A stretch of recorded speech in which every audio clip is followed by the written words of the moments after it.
Olivier Français, professeur à SCI Paris, Université Gustave Eiffel, et donc je suis membre du laboratoire EasyCom, et je vais vous présenter le projet MIMICIC pour puce microfluidique mimétique du réseau microvasculaire pour l'imagerie du comportement rhéologique de globules rouges, application à la drépanocytose. Voilà.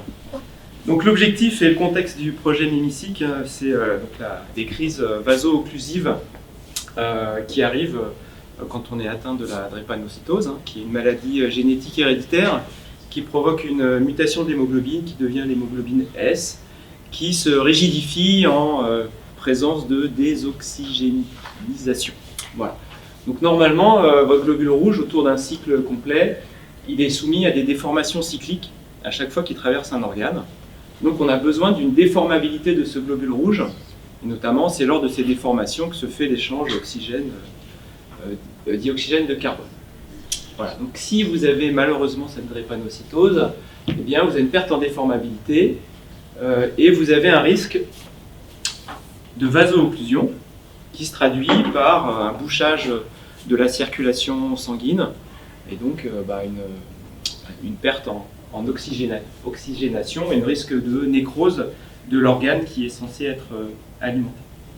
Donc l'enjeu pour le projet MIMICIC, il était à 3 échelles. C'est de développer un modèle à la fois in silico et in vitro pour mieux comprendre et mieux appréhender ces phénomènes de vaso-occlusion. C'est dans un contexte de thérapie génique, thérapie personnalisée, et donc disposer d'un outil qui puisse anticiper l'effet de la thérapie génique. Et enfin, pouvoir suivre ce processus de vaso-occlusion en lien avec le traitement. Voilà. Ça, c'est le contexte du projet MIMICIC. Donc, il y a 3 partenaires qui ont été impliqués dans le développement du projet. Le partenaire Université Gustave Eiffel, au travers du laboratoire EasyCom, qui a l'expertise en ce qui concerne les microtechnologies qui permettent d'élaborer ces laboratoires sur puce qui vont reproduire le fonctionnement d'une partie d'un organe. Deuxième partenaire, c'est l'IMRB, l'UPEC, avec l'équipe du professeur Pablo Bartolucci, qui sont spécialistes des traitements autour de la drépanocytose. Et enfin, troisième partenaire avec le CNRS et l'équipe à travers monsieur Marcel Filoche, qui est un spécialiste de la biomécanique et de l'appareil respiratoire, de sa modélisation numérique multi-échelle. Voilà, donc ces 3 partenaires se sont associés dans l'objectif d'élaborer un modèle autour de la circulation pulmonaire.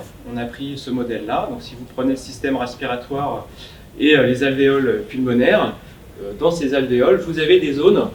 Donc si on prend les capillaires sanguins qu'on peut voir au niveau des alvéoles pulmonaires, où se fait l'échange oxygène-dioxygène de carbone, vous avez un réseau sanguin qu'on appelle un lit capillaire, qui est ici, voilà, que vous voyez sur la photo qui est plutôt à gauche, où on voit la circulation sanguine dans des réseaux qui sont à l'échelle, dans des capillaires qui sont à l'échelle d'un globule rouge. Un globule rouge, c'est typiquement 8 microns de diamètre avec 2 micromètres d'épaisseur.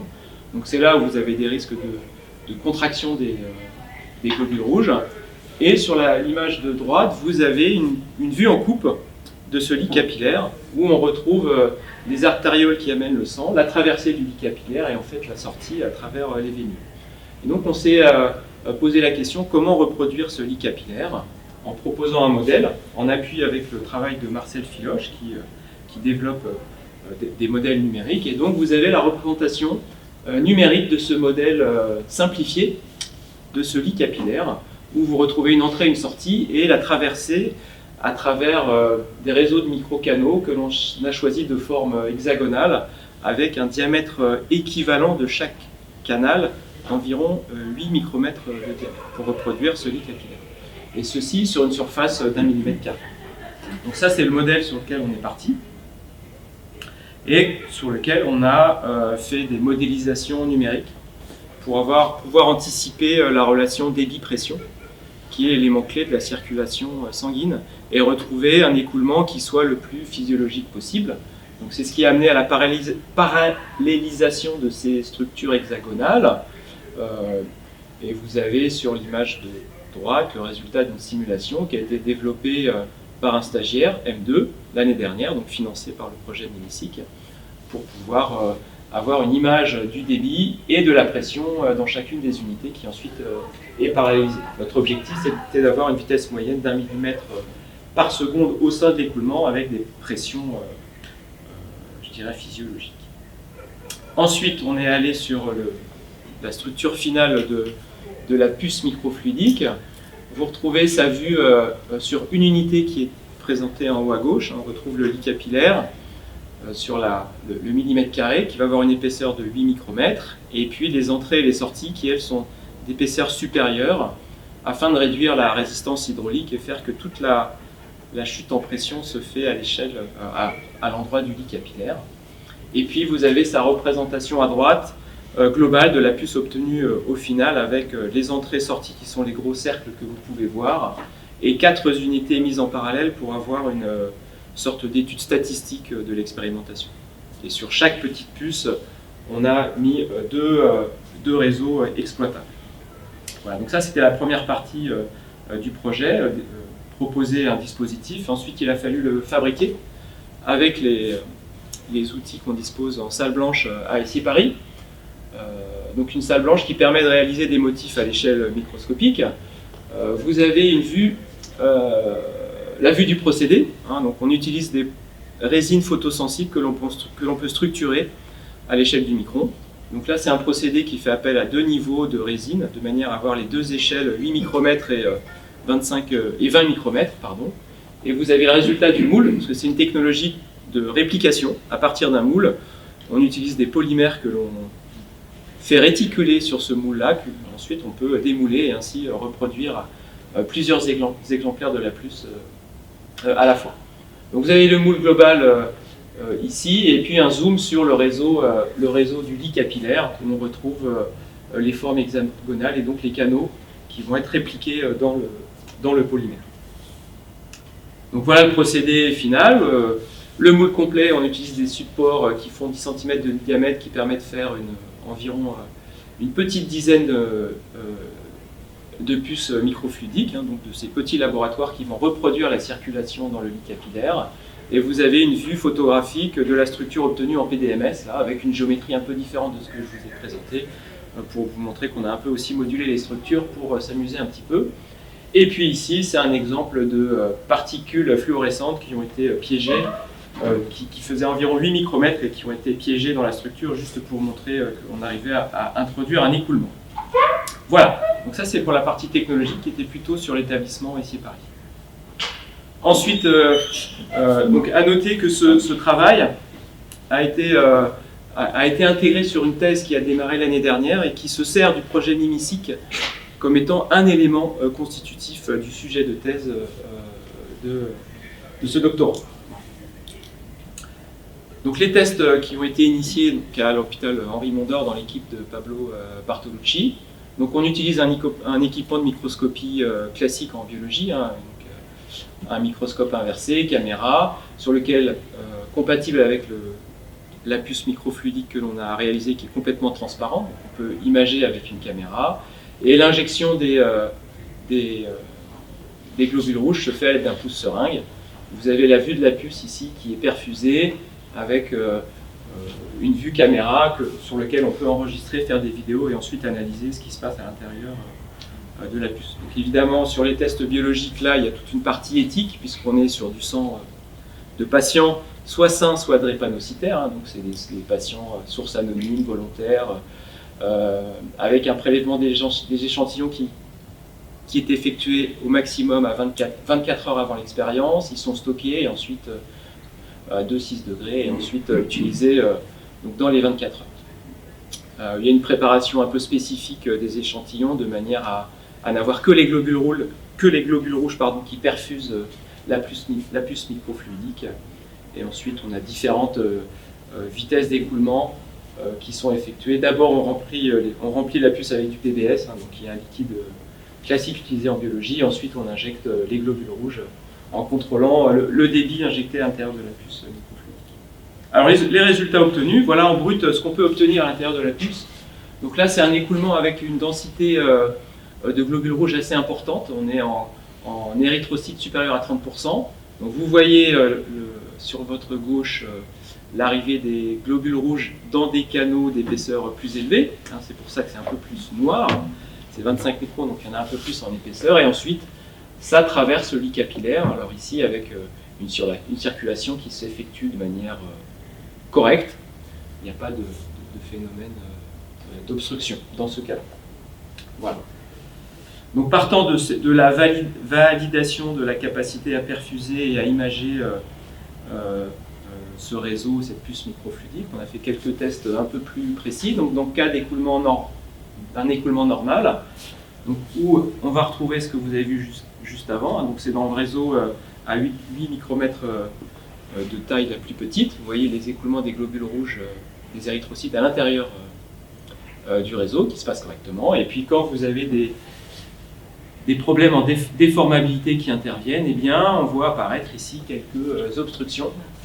Et naturellement, donc c'est ce que vous voyez en début d'écoulement, hein, vous voyez des globules rouges qui se bloquent. Alors qu'ils se bloquent, ils peuvent coller aux parois, et ils peuvent aussi ne pas se déformer suffisamment et rester bloqués. Donc ça, on voit que ça reconfigure l'écoulement qui ne passe plus de manière homogène, mais qui maintenant est plutôt hétérogène. Donc il y a une redistribution de l'écoulement. Donc vous pouvez noter que c'est pas simple à analyser, ça fait beaucoup d'images à analyser. Donc ça, c'était un problème. Et donc on a lancé un stage complémentaire sur le projet Mimicic avec comme objectif d'essayer d'avoir une aide à l'analyse de la visualisation de cet écoulement. Donc c'est un stage qui a été aussi financé par le projet Mimicic, hein. Stage ingénieur ici en imagerie. Donc vous avez un exemple de résultat. Donc là c'est un écoulement relativement simple, quelques globules rouges qui transitent ici sur l'entrée des capillaires, et puis donc on a développé toute une algorithmique qui permet de détecter la position et la vitesse de l'écoulement.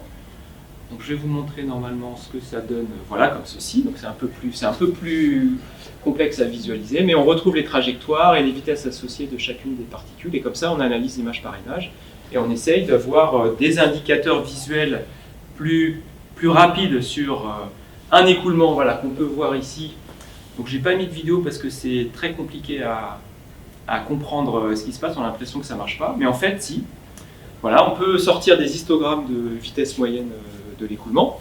Donc là c'est par exemple l'histogramme des vitesses d'écoulement dans une zone d'intérêt qu'on a sélectionnée. On peut définir uniquement une zone spécifique d'intérêt, et puis on retrace les particules, où on a trouvé des particules qui se déplaçaient. Ça permet de voir, vous voyez, sur ce réseau hexagonal, on voit que nettement il y a des zones qui sont perfusées, et puis des zones qui ne sont plus perfusées. Donc ça signifie qu'il y a effectivement eu obstruction et il y a eu un phénomène de vaso-occlusion à cet endroit. Voilà. Donc c'est ce qui pose les bases de ce travail qui a été financé par ce projet amorçage Mimicic et les premiers résultats qu'on vient d'obtenir. Donc pour conclure sur ce projet Mimicic, donc c'est un projet qui est vraiment à l'interface de 3 domaines. Donc moi je suis plutôt physicien, appliqué, très appliqué. On a découvert l'équipe de M. Bartolucci sur la partie biologie, et puis il y a une partie technologique aussi que vous avez pu apercevoir derrière. On a combiné ces trois pour développer une première puce qui essaye de remimer la respiration sanguine à l'intérieur du lit capillaire.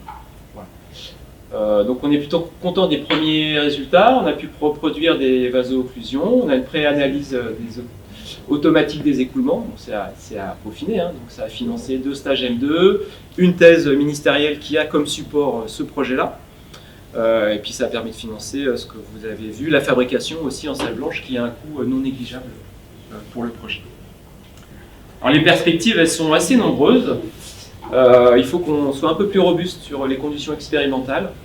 Hein, voilà, on a vu que la perfusion et la mise en marche de l'écoulement, c'est pas si simple que ça. Hein. Et puis après, il faut qu'on approfondisse l'analyse du processus de vaso-occlusion. Donc pour ça, il y a un recrutement d'un postdoc qui est en cours au sein de l'équipe de Pablo Bartolucci pour justement se dédier à cette stabilisation des conditions expérimentales et essayer d'analyser ce processus de vaso-occlusion. Et puis il va falloir qu'on valorise un peu les résultats. Pour ça, les biologistes nous disent qu'il faut vraiment qu'on valide des tests d'adhérence non spécifiques au sein de la puce pour pas qu'il y ait d'interaction entre la puce et le phénomène qu'on cherche à détecter. Et puis on essaye de se positionner aussi sur le DIM thérapie génique avec l'axe drépanocytose.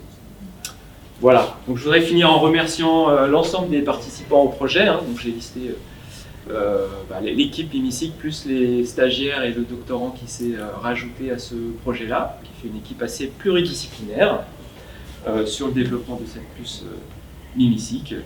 Et voilà, je vous remercie pour votre attention. Je suis disponible pour les questions.